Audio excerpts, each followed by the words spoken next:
Fanirikuwa chingela be ni anambadi ana oficial hiaradi ifankati umandrakiza na fauli na fidali na fifalina wanila na ufonawe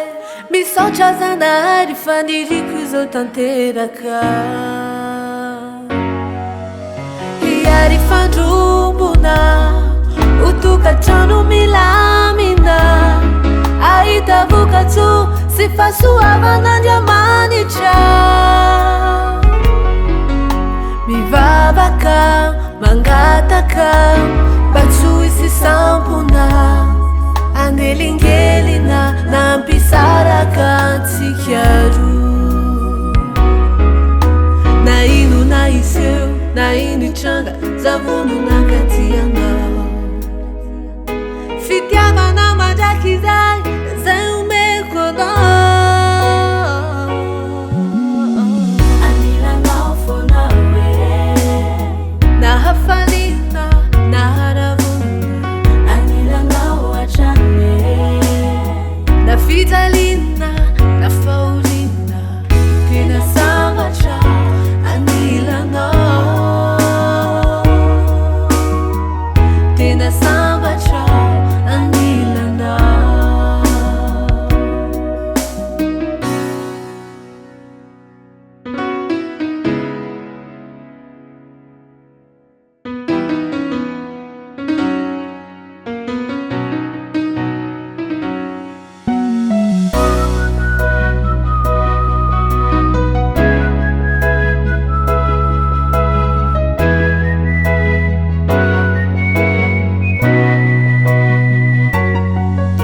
Batutsi karuni fanaiki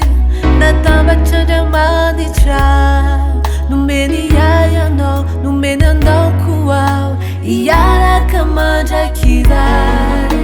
itiriti atulucha ufatarubana iti anjo manandanza natuka namba wafikare na inu na iseu na inu changa zavunu na katianga fitiava na majakizai zaume kodo anila ngafona we na hafalina na haravuna anila ngawachane na fitalina na faulina pina sambacha anila no pina sambacha anila no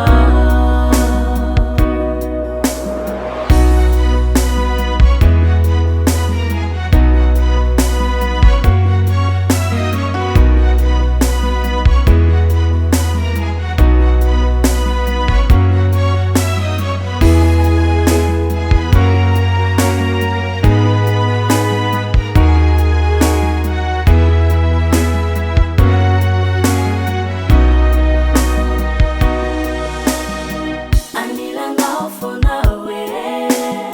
na hafalina na haravuna anila ngawachane na fitalina na faulina pina sambacha